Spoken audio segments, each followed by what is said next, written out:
his abiding belief in the power of advocacy and activism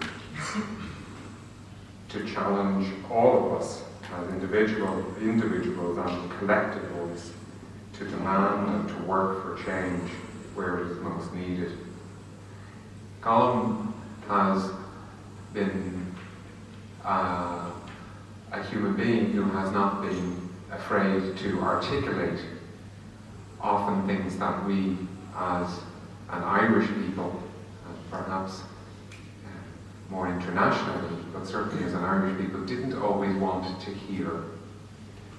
He is a living, to me, a living example of the power of articulation in breaking the cycle of shame that results from what's not spoken. We had a conversation earlier on about the role that psychology plays in contributing to mental well-being, and the emphasis increasingly that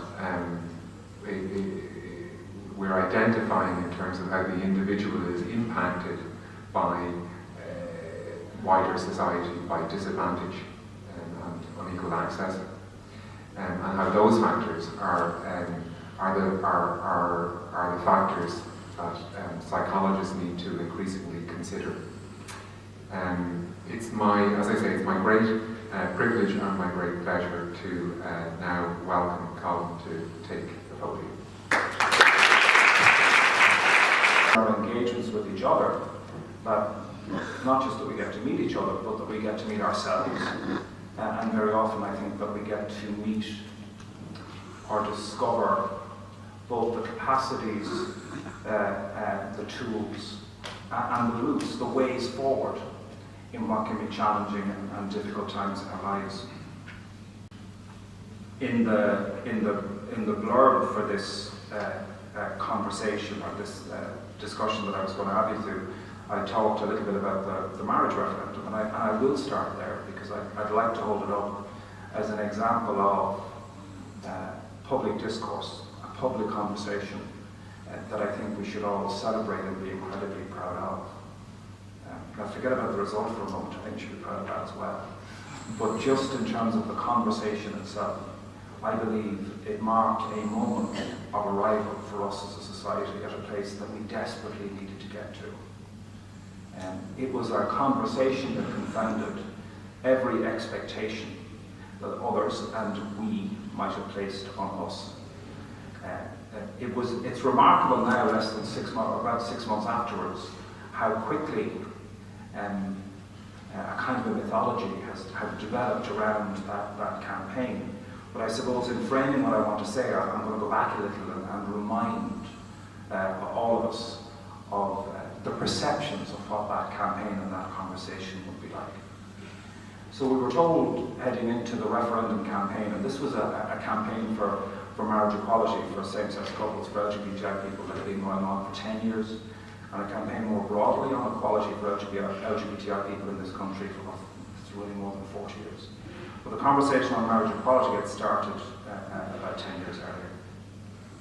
But in the run-up to the referendum, we were told that this would be a damaging and divisive and vitriolic campaign. We were also told that it was one that Irish people didn't really care very much about. A number of politicians and commentators who I heard that, people don't really care about this. This isn't the kind of thing that people are raising on the doors. This doesn't really affect people in the lives that they live and in the places where they live, and it's not any kind of priority. I'm not even sure why we're doing this. And then we were also being told that only some people were interested in this, that actually, yes, if this passed, and it was by no means certain that it would pass because the leafy suburbs of our major cities would get out and vote, and it would be middle-class, educated people who would get out and vote yes on this issue. And in the main, working-class areas would be interested. Young people would be very interested, suggesting perhaps that they're all a bit mad. And older people would generally be opposed. So there'd be support from younger people, support from urban middle-class people, not a lot of support from people living in rural Ireland or in rural towns and villages, and working class people wouldn't be particularly interested at all. And that's what we heard. And actually, even during the referendum campaign itself, during that 3 months of intense public conversation, it was incredible to me how much commentators and the media in particular missed what was happening. You know, if you read the reports at the time, go back and do a little bit of research, read, what the mainstream media, particularly the print media, were saying about the campaign and about the conversation. And they just didn't capture what was happening at all. And what I love, one of the very many things I love about what we achieved, was that we confounded those expectations. Because when we look at the result, who voted? Well, everybody actually. But 61% of the population voted, which was pretty much a record turnout for a referendum, possibly one of the highest since the 1937 referendum to adopt the Constitution. And did we see that level of division that was going to, the greater good, and we told ourselves we would see? Not really. Urban, rural, the referendum passed in pretty much every constituency, and where it didn't pass, it didn't pass by a relatively narrow margin. It also passed in some by a narrow margin. Donegal, thank you, we were all delighted. In particular, I think Donegal was equally delighted. Donegal was fed up with being told that it would say no to everything, and characteristic, oppositional characteristic decided it would say yes on this occasion, which we're grateful for. But if you look at how people responded, so we saw, for instance, in parts of Dublin, in working class parts of Dublin, massive turnout, and ballot boxes with a 100% yes vote. I remember hearing the tallies coming in on the morning of the count, and North Kerry, West Limerick, rural ballot boxes, most of them coming back with a majority yes vote. Across every demographic, young and old, we saw a majority yes vote, which is fascinating, isn't it? Because we're not meant to do that, or at least we were told we weren't meant to do that. So why did it happen? I think it happened because as a society we're at a point where we had to face difficult and uncomfortable truths about who we are and how we've lived, and how we cared for and not cared for each other. And we've had to start to think about making different kinds of decisions. I think it happened because we got to a point where we were no longer either prepared or able or trusting in those who wanted to tell us what we should think, how we should act, how we should conform to a rather narrow, rigid view of what was acceptable or decent or Irish. And I think that was a really important part of how we got there. And why did that happen? It happened because I think in the last 20 to 30 years we've become, I think, rather good at facing up to the darker parts of our relatively recent history. Now, I say this with an awful lot of health warnings attached. I think as a society we've gotten good at that. I think as a state and as a system, not so good. I think at the political and legal and administrative level, we're still inclined to do not even the minimum standards actually as they might apply in human rights terms or in human rights law terms, but the minimum that we might get away with. There's still a tendency on the official state, as opposed to us as a people of the state, to do the absolute minimum of what's required and to get by somehow, rather than to do what's absolutely right. And I mean that in terms of, for instance, the Magdalen boundaries, episiotomy, yes, the redress system for industrial schools, all of those mechanisms that were put in place. The last thing I would describe them as would be generous of those who were harmed and who deserved a response. They were generous to lots of other classes of people across society, but not generous to that particular population, which I think is a real shame and a real failure on the part of the state. But on the part of society, I think what we did was we faced ourselves and we took responsibility. I remember after the Ryan report was first published, being down in the stove, this was in 2009, and having a woman in her 60s come up to me and she held my hand and she looked at me and she started to weep and she said, look at who we are and what we've done. What have we done? And for me, that was one of the common experiences that I had around the time of particularly the Ryan report, particularly the report that as you know, dealt with what happened in industrial schools, reformatories, and other institutions, so-called care institutions across the state, there seemed to be finally a recognition that, yes, we can point the finger pretty much everywhere, but at some point we have to realise that the one place we're not looking to is ourselves, and that really started to shift. And I think that was a really crucial part of us getting to a place where we started to make different kinds of decisions. And in the absence of authorities, in my own life, I found when I was privileged to do work sitting and supporting others in seeking to access that within themselves. When I was talking to Paul earlier on, he referenced the moves really within your own organisation to begin to look at that question of what role does psychology play in those broad social conversations, in a social discourse. Is there a role for psychology to undertake, and for you as an association, to undertake broad advocacy, grounded in and based in your professional lived experience of sitting with your patients and clients? I would really encourage you to do so. I don't think there's just a need for it. I don't just think there's an opportunity for it. I honestly believe that if you sit with the possibility of what can come from that, you are compelled to do so. I think you must do so. I think we all must do so. Because if human history tells us one thing, it is in those moments where we're prepared to honestly engage with each other, to sit with and struggle through and understand the truth of our experience, we always find solutions.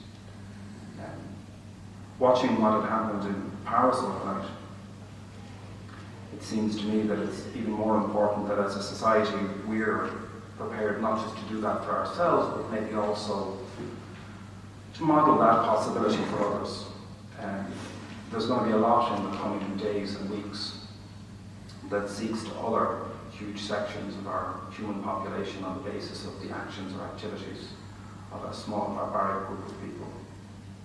We're going to see a rise, I think, in Islamophobia and in xenophobia in Europe on foot of these attacks. And that rise is based on something that I think in Ireland we understand, the othering and the demonising of difference in an effort to find some strange false comfort from conformity with the group. It is of critical importance that we don't allow that to happen. I've been heartened by the fact that I've seen some voices now begin to point out again, and something we have to continue to say at every opportunity, that when we look at so-called Islamic terrorism, whatever that means, I mean, we don't call Catholic terrorists, we don't refer to the actions of Catholic terrorists as Catholic terrorism, we refer to it as terrorism. But when we see those who claim that they're carrying out acts of terror in the name of Islam, the majority of their victims are Muslims. It is Muslims across the world who experience the sharp end of Islamic terrorism. And particularly when we look at what's happening in Europe at the moment with the refugee crisis. And we already see, for instance, Poland saying today that it will now step outside of the agreement to burden share the solidarity agreement for the relocation of refugees across Europe because of what had happened in Paris. These are the things that we have to begin to challenge as Europe, as an international community, as people who are concerned with social justice and what's right. And I think it's something that Ireland in particular needs to speak to as a state, as a member of the European Union in particular. But I think we have good reason to do so. We have an understanding of exactly where that can lead a society. I always remember Mary Rafferty, the journalist who died a number of years ago. She made a series of documentaries, the last series of documentaries that she made, I'm sure you've seen them, Behind These Walls, which looked at the experience of psychiatric institutions in Ireland. And she was doing an interview on radio, and she said that at one point in our relatively recent history, Ireland led the world in one regard. We locked up more people per head of population in psychiatric institutions than any other country on the planet. And only the Soviet Union came a distant second to us. Which gives you some idea of the context of the time, but it's a particularly stark statistic, isn't it? sure the people in this room are pretty well placed to reflect on whether or not the Irish are somehow genetically or culturally psychotic or not. I don't believe it to be the case. Rather, we used institutional settings, we used those places to rid ourselves, or for society to rid itself of people who challenged that very demanding conformist idea of what it meant to be Irish or what would be acceptable. We are a brutalized people, and wherever you see brutalization on a societal level, you see brutality.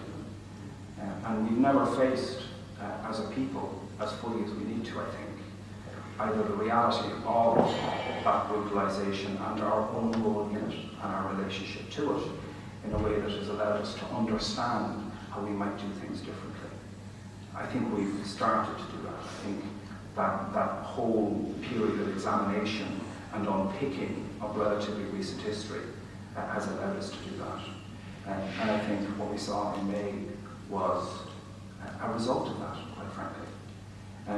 But I think we need to do much more of it. And not in a way that's about beating ourselves up for what happened in the past, but in a way that's about really understanding the broad societal and human impact of such a collective history and how it resonates in our society today. It is critical to note that the last Magdalen laundry closed in Ireland in 1996. It's important to note that when I started campaigning for the Ferns Inquiry in 2003, I was told that such an inquiry wouldn't be constitutionally permissible because the Irish Constitution granted protected status to religious organisations that meant that the state could never inquire into their internal workings. We were told that canon law was superior to civil law, and that civil law could never hold canon law to account. Now, I'm not saying any of that to open up, that drama that existed at the time of the church, but just to reflect back that we're only talking about 12 years ago. The Ferns Inquiry reported 10 years ago on the 25th of October. So we're talking about relatively recent history. And history, as you all know, is never truly past, because our experience, our understanding of what it means to be human, or rather the way in which we live, is informed. I mean, I've always been enormously conscious of the fact that I am the product of all that has come before me, whether I know it or not. And in a similar way, actually, the creator of that which would follow. That we exist on a continuum of human experience that's informed, whether we know it or not, by all that has been before. My grandfather died, my father's father died when my father was 12. One of the great discoveries of my life in 1995 was when I discovered that my father, with whom I'd had an incredibly distant relationship all the way through my life, and myself had the same heart. We both loved in the same way. And I love passionately. I love conversation. I love engagement. I love passionate engagement. I can't imagine what it would be like not to be able to do that. But my father was never able to do that because his father died when he was 12. That was never talked about after his father died. And something froze in him at that time, and he struggled with it for all of his life up until a year before he died. So I remember that one of the things that taught me was that my relationship with my father was absolutely grounded in it based on the relationship that he had with his father, with his father, with his father, with his father. And that a kiss transcends the generations. And so does a blow, whether we know it or not. And sometimes there's huge value in going into a history that we don't know about so we can understand why we do some of what we do today. And in doing that, we will make different choices. So unpicking history then becomes incredibly important in that regard. Now I really am rambling because I had no particular intention of going in that direction. We're heading into a period of commemoration So next year, 2016, will mark the 100th anniversary of the Proclamation of Independence. So we're heading into a time when there's going to be a lot of talk about history. And one of the concerns that I have is that we'll do something that we've done a lot here in our republic. We'll talk about an element of history. We'll talk about revolution. We'll talk about the blood sacrifice. We'll talk about that, and that's as far as it'll go. It's always struck me as rather extraordinary that the Proclamation of Independence and it being proclaimed is commemorated by a military parade rather than an exploration of the ideas that the proclamation contained. It's extraordinary to me that we are the inheritors of the concept of a republic and a notion of a republic that was radical, that had vibrant, extraordinary concepts at its heart at the time that it was proclaimed, and that we utterly abandoned within a decade of the proclamation.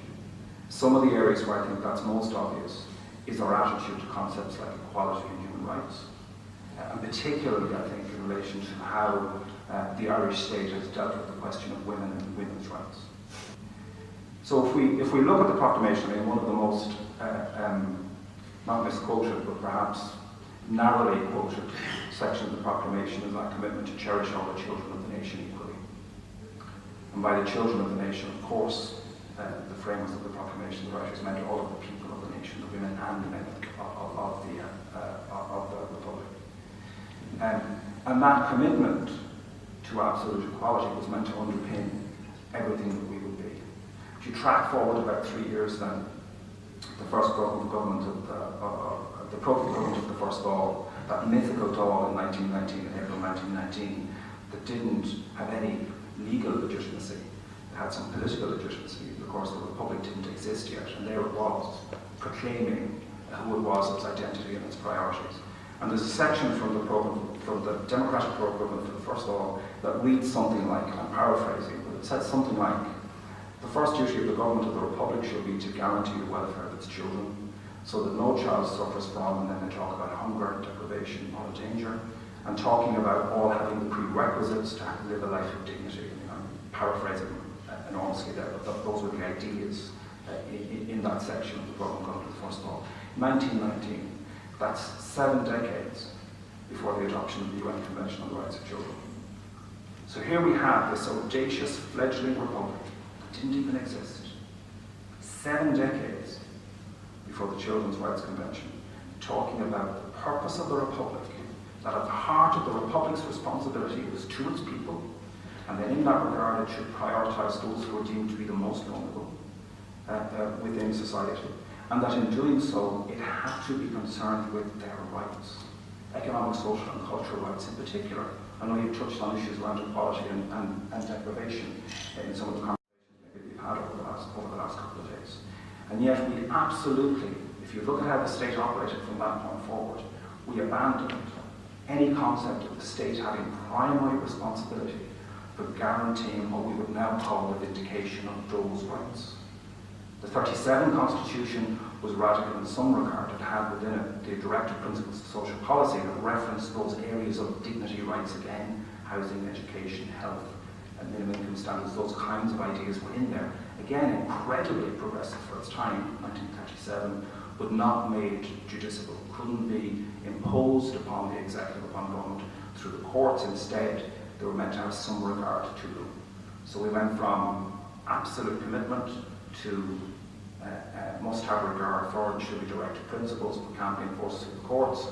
And what we saw and said then was a whole-scale abandonment of the notion of a republican state that existed to serve the needs and rights of all of its people equally. And then we saw the emergence of a charitable model, which existed in other parts of the world as well, but the dominance of a charitable model that allowed the state to abdicate that responsibility. And we're gradually, I think, beginning to unpick some of that. But the other area before I finish that I would like to reference is the role of women in Irish society, because I know I flagged that in the little blurb that I gave before I spoke today, so I need to reference it. But also because I believe passionately in this particular issue. I don't know if any of you watched what happened in the Alley Theatre this week with Waking the Feminists and that extraordinary moment that happened in the Abbey Theatre, which was a response to the fact that our National Theatre published a programme of events to commemorate 1916 with a single woman writer. One woman writer. Now, the Abbey Theatre is a fine national institution, and I don't believe for a moment there was an intent to do that. But I wonder if that's even worse. That there was a benign thoughtlessness that completely sidelined the role of women in marking who we are as a people in 2016, in who we were in 1916, and how we got here. Because as was the case in every major social revolution anywhere in the world, women were at the heart of that revolution. And as we often see around the world, post-revolution, women are literally sidelined and airbrushed out of it. And when I say I mean literally. Are you aware of the photograph of Pierce's surrender with Ellen, the nurse who's standing beside her, who is airbrushed out of the damn photograph? She's removed from history. Her feet can be seen at the bottom of the photograph, and that's all that's there. The same is true, I think, of many women who played a role in securing the idea and the principles that should have gone on to inform our development as a republic. And I think we see that then all the way through our history to our very great past. We saw with the Magdalen Laundries, we saw with the Mother and Baby Homes, we saw with a desire to marginalise and control women and control reproductivity as somehow being something that could be almost inflicted upon women rather than facilitated. So from the foundation of the state, I think we've seen women's reproductivity in particular as not a matter of choice for women, not a source of creativity and glory and beauty, rather as something that could be controlled by the state and by society and by religious dogma, than being allowed to be in the full ownership of women. And I think that's still what we see in the conversation in Ireland that we're having, in particular on sexual and reproductive rights. I can't do proper service to that conversation in the time that I have, but it is finally, I think, a conversation that we've started to have in Ireland. Amnesty International has a major global campaign called My Body, My Rights, which focuses on the whole question of sexual and reproductive rights. Ireland, for the first time in the history of the organisation I work for, in 54 years, is the subject of a global campaign because of our restrictive abortion laws and how they violate the human rights of women and girls in Ireland. One of the goals that we've set ourselves in this work, and particularly at this point in this work, is to try to be part of creating a conversation about abortion in Ireland. And I think we've started to see that happen over the last number of months. I think we're beginning to move to a point where we're no longer shouting about abortion, or rather where small sections of our population are shouting about abortion, and instead we're beginning to have a conversation about abortion. It is a hugely complex issue. Then nearly every element of what it means to be human is hugely complex. We've turned it into some kind of bogeyman that many of us feel anxious about, or have felt anxious about approaching or talking or discussing. And in the absence of that conversation, what happens? Well, today, as you've sat here, between 10 and 12 Irish women and girls have gotten on a plane and travelled to England and Wales to access abortion there. 4,000 women this year from Ireland will have abortions in the UK. And those are just the ones who will give Irish names. So our abortion laws they're not preventing abortions, they're preventing safe and legal abortions. They're not respecting the human rights of women and girls. They don't serve us.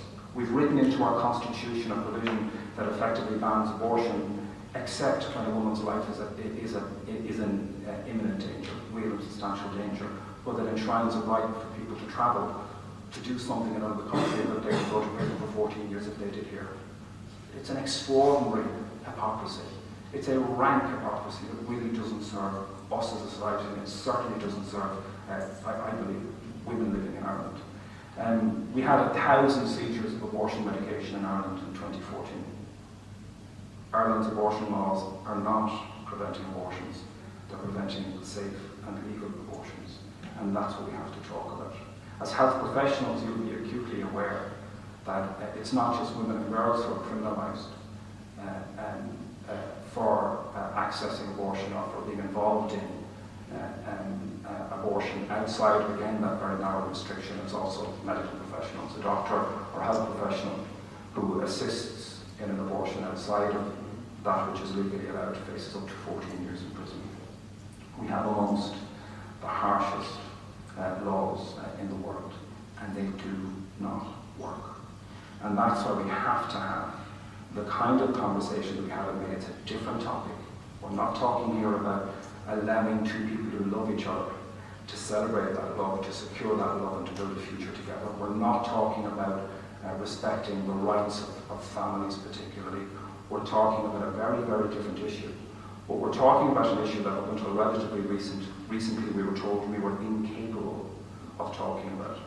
A very senior government minister told me about 10 years ago that the Irish are pathologically incapable of having a rational, objective conversation about abortion. Now, they were right, because we were. We didn't have that conversation, and we really need to have it. I hope that what we saw in May demonstrates that we have the maturity, the confidence, the self-assuredness, and the understanding of the humanity to have that conversation and to do it objectively and respectfully and to find a way forward. Thanks very much indeed.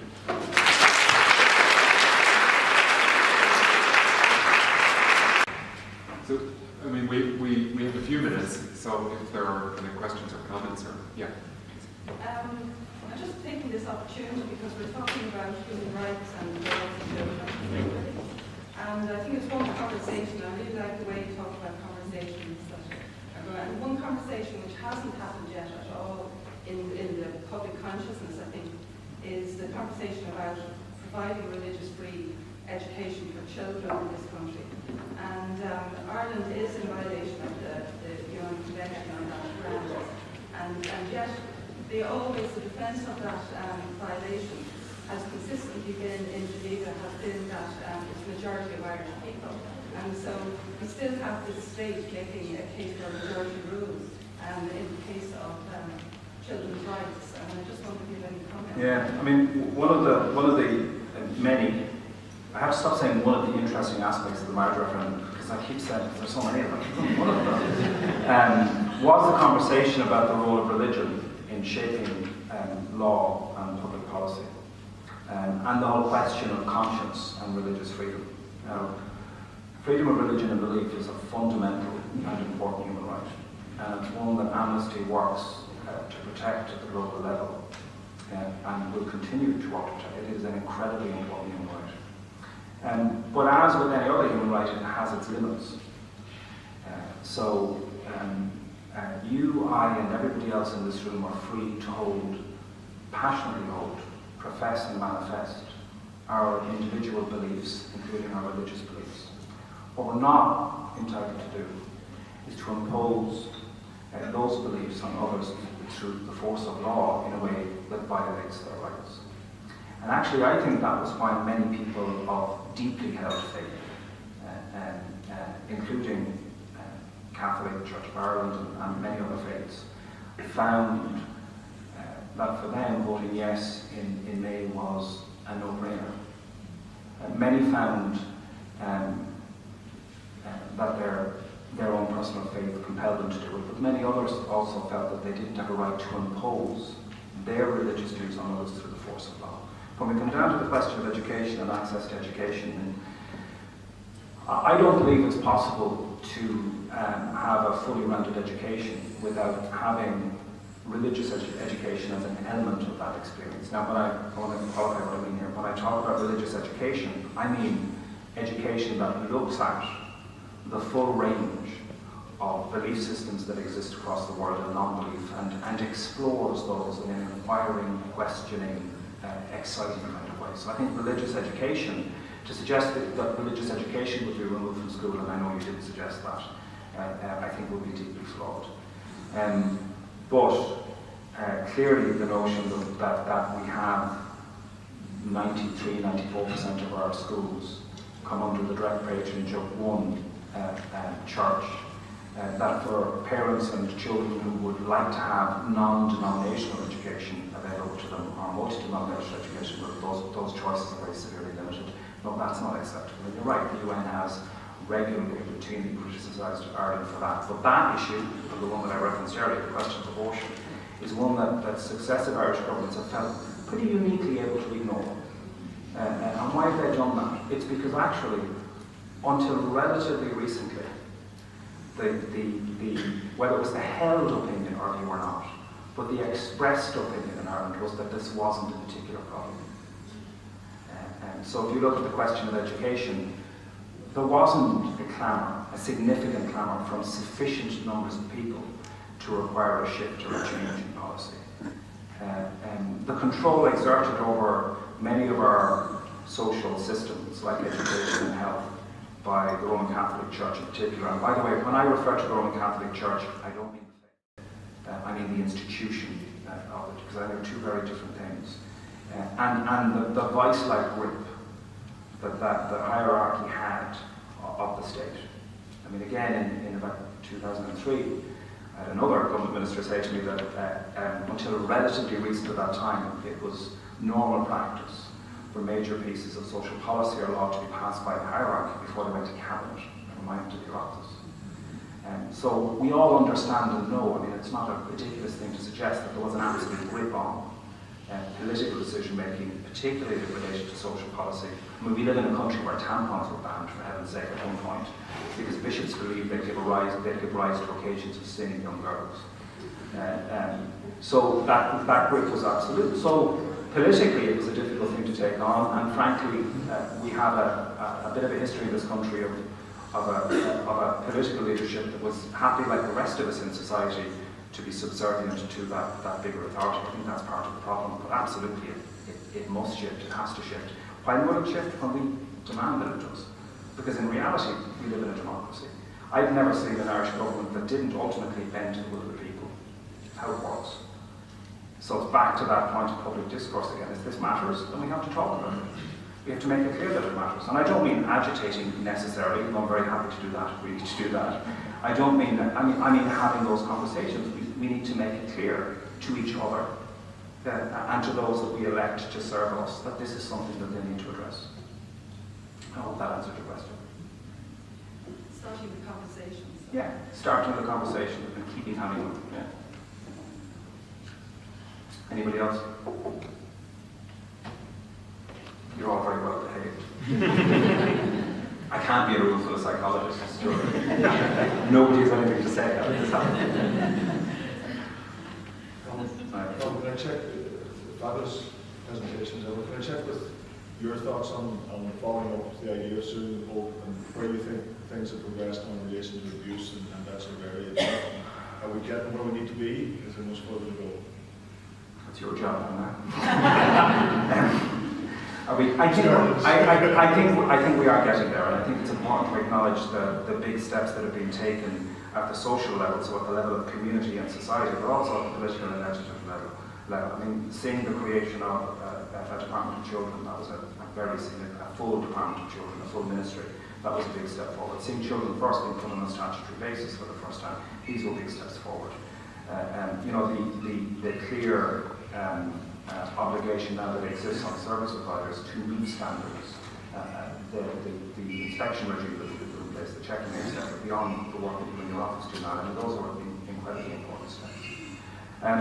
But you know, it's interesting in the week that we're in it, where we've seen what I think was a really appalling mismanagement of our concern, our allegations about child sexual abuse, where we saw Pat Carey, the former minister, put out a statement saying he was resigning from a whole other post because he understood that he'd been subject to an allegation of child sexual abuse and felt he needed to step aside because one of the national newspapers, The Independent, ran a report on it. That kind of approach, for me, is not where we need to be going. You know, that notion of a kind of a casual engagement with, rather than an appropriate and constructive vigilance, is enormously problematic. It's impossible to know how all of that will work out. So what we have now is allegations. We don't know who those allegations are against. My hope would be that those allegations will be appropriately investigated, that those